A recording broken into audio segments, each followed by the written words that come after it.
Good afternoon, Chamber friends. Tara here with the Puyallup Sumner Chamber. Joined with me today as our guest host is newly elected Chamber Ambassador Chair, David Robbs. Good afternoon. Yes. Good to be here, Tara. So thank you so much for joining me today with this interview, and we were very excited to learn more about newly elected Councilman Ned Witting. So congratulations, Ned. Thank you. It's been an interesting process already. Oh, well, we're excited that you're there, and I think you've already brought such a nice, sort of peaceful, nice way to navigate through communicating with your other council members and communicating with community. So I think you're going to be a fine addition to council. We're excited. I sure hope so. Yep. So Ned, let's learn a little bit more before we talk about your current council experience. Let's give an opportunity to our listeners to learn a little bit about who you are and what led you down this path to put your hat in the ring to be a candidate for council. Well, thank you. I'm a parent. I've had 4 kids, 2 of which graduated from as Rogers Rams and 2 as Emerald Ridge Jaguars. So I've got the city pretty well covered in that regard. We moved to up here to Puyallup about 20 years ago, and I went to work I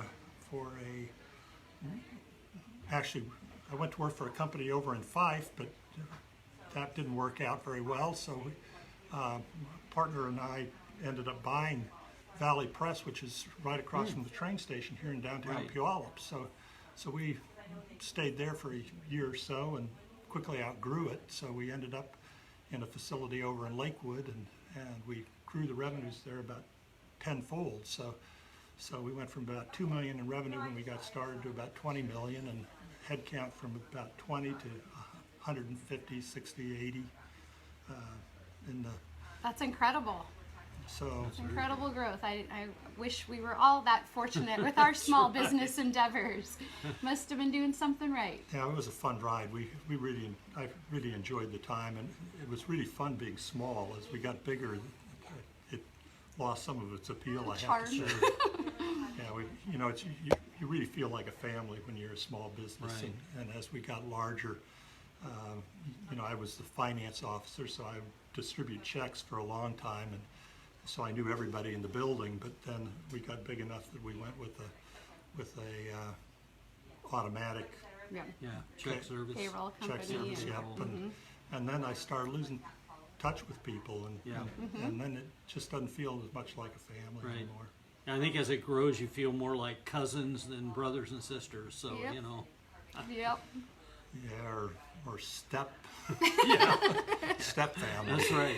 But anyway, it was a great ride for us. I retired about a little over, actually it's coming up on 3 years now.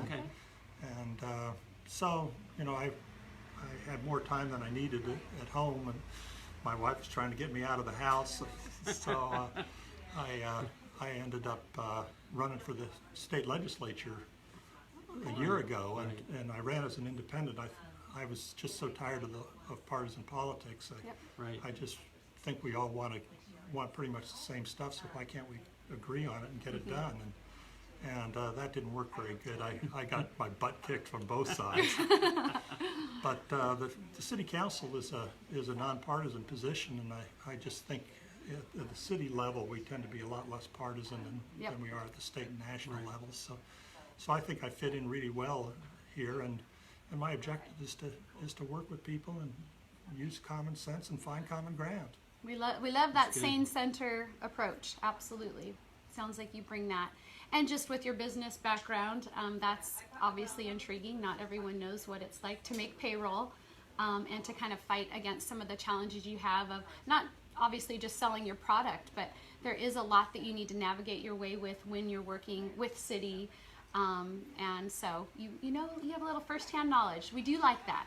Yeah, we do like that. And I want to bring a business approach to the city, and there's a number of things that I think I can help the city with.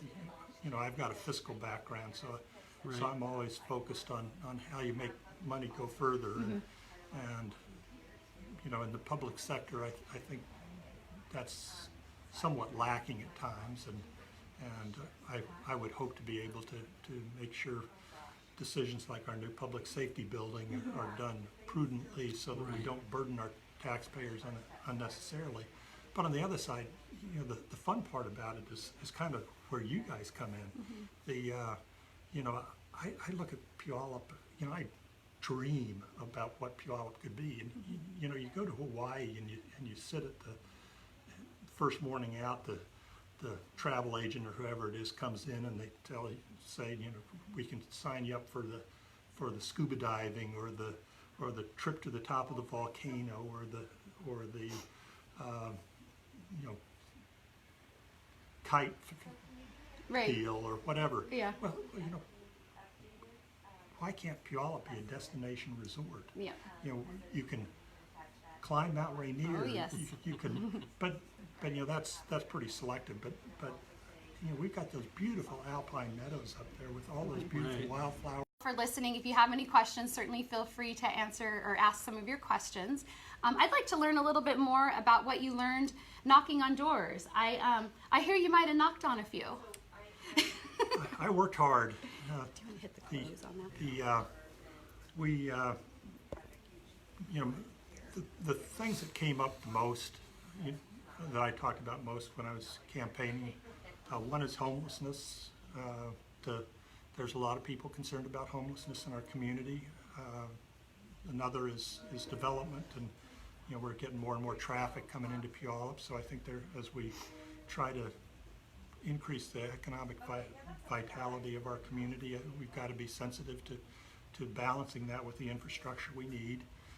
And the third thing I talked about was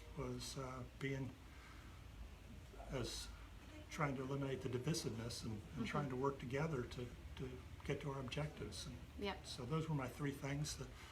The homeless thing is something I feel pretty strongly about. I think everybody wants to clean up Puyallup. On the other hand, how we clean it up is really the important part, and I think we need a comprehensive plan to deal with homelessness, and it's got to do two things fundamentally. First, it's got to provide compassionate help to the folks that need it, and we've got a lot of people that are living close to the edge, and if we can keep them in their homes, that's the best option. Right. If they're out of their homes, they've lost their job or whatever, we need to try and help them get back on their feet again as quickly as we can. But the other side of it is we need to keep our community safe and secure, and encampments. Encampments are a bad thing in my opinion, and we want to try and get people into housing as opposed to having them sleeping outdoors. Right.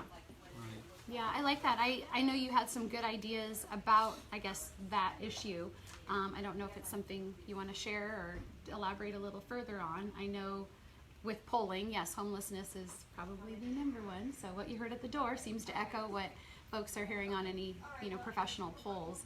But I remember our kind of panel of folks that had spoke to you prior to winning your election. We're all very impressed with a lot of your sensical approaches to some of these issues. Is there anything you want to say more on that, or? Homelessness is not a homogeneous problem. Everybody has a different story, and they come from a different place, and they need different things. So, just to give you some examples, we've got kids that are in the foster care system, and when they age out of that, the families that they've grown up with may not be able to support them any longer. So they have to be out on the street. So what can we do about that? Well, the chamber could be instrumental in putting together some internship programs to get them jobs when they're juniors and seniors in high school. So by the time they age out, they've got some job skills, they've got some job experience, and they've got a work ethic. Yeah. So that takes care of that little component problem. We've got a lot of McKinney-Vento kids in town too, which they may come from good families and they may have support at home, but that means that they're apt to need some help. So we can help that cohort. We've got seniors in town that are living on the edge, and when I was campaigning for the state legislature, there was one gal that just just impressed me so much, and she was 82 years old. She was still working. She lived in a manufactured home community. She paid off her home years before, but the rent on the land had gone up to Right. $750 a month. Yeah. And so she was living paycheck to paycheck, and she literally didn't know how she was going to keep going. Right. At 82 years old, she's worked her whole life. Right. So we need to find a way, and in that regard, I ran across an outfit called Shared Housing Services, and basically they do background checks on people and then marry up people that are home providers with people that need the homes.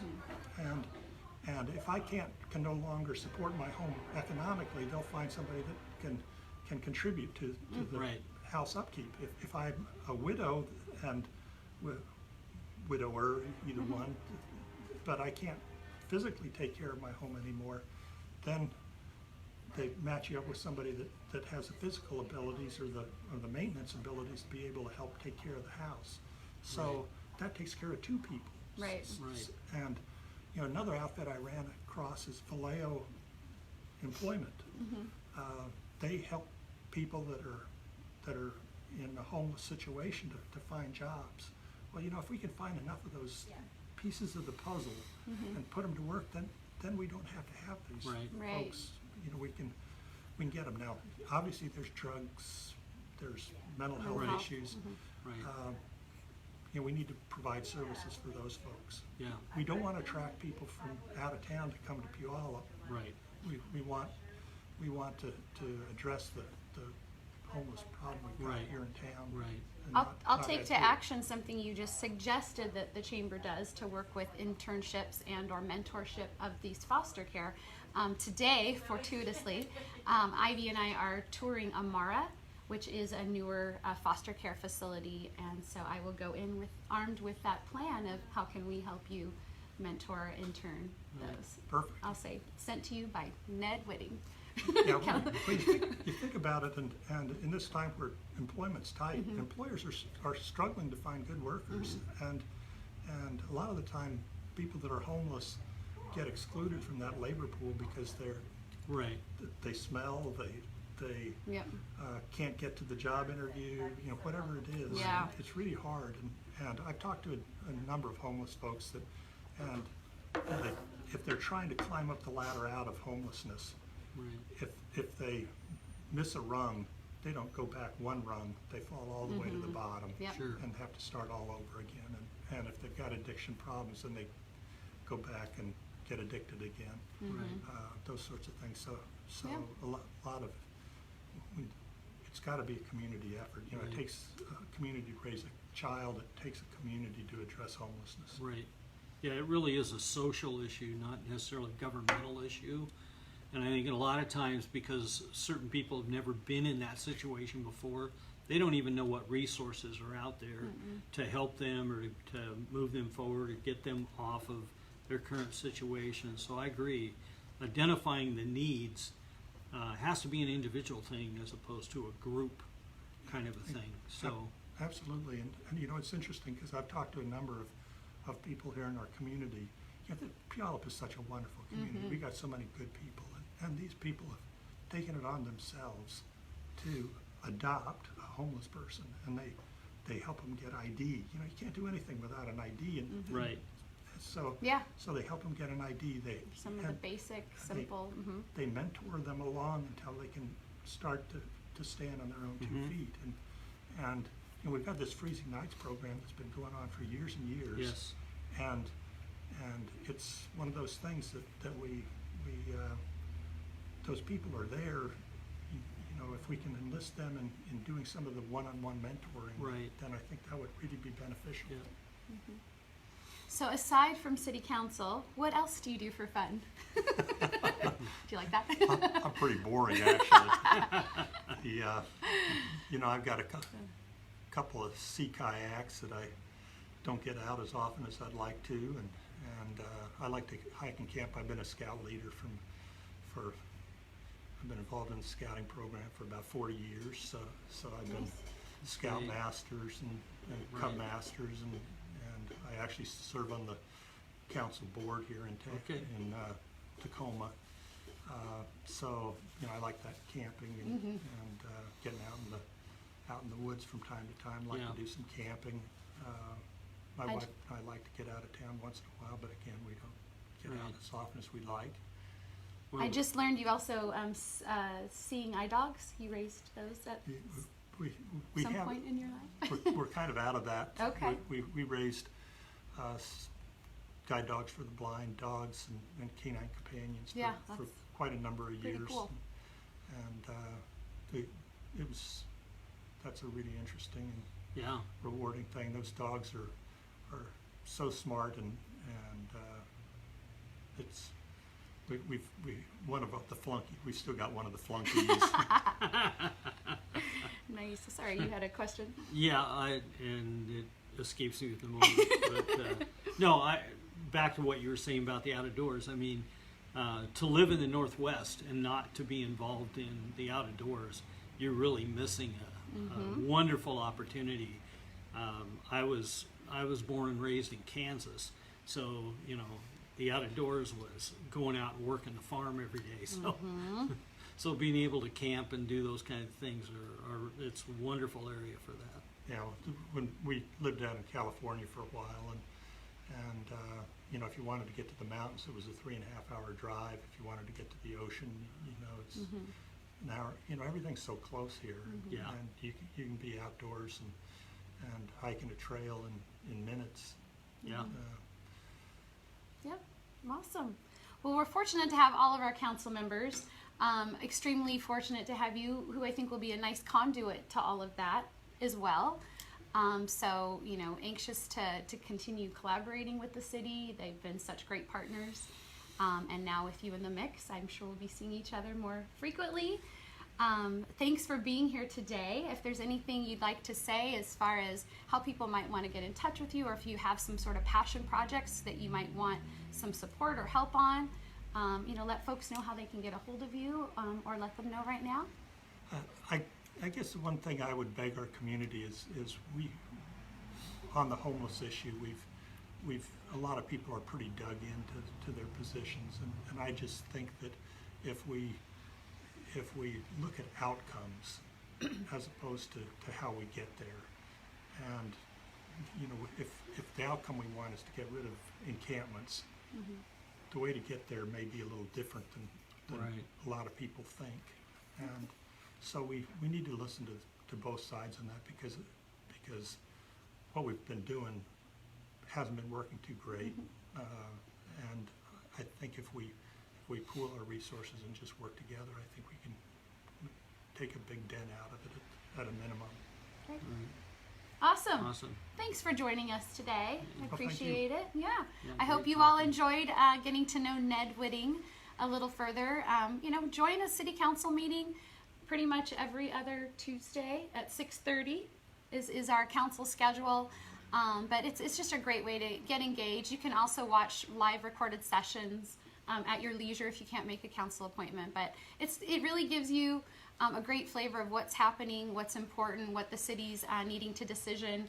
And you're always welcome to weigh in. That's the beauty of democracy is we can all play a role in it. And again, congratulations on your new appointment, and thank you, Dave, for joining You're us in welcome. a pinch. Thanks. Luke Coram, sorry Right, to miss me. you today, but hey, you got a good pinch hitter here. So thanks, everyone. Have a great rest of your week.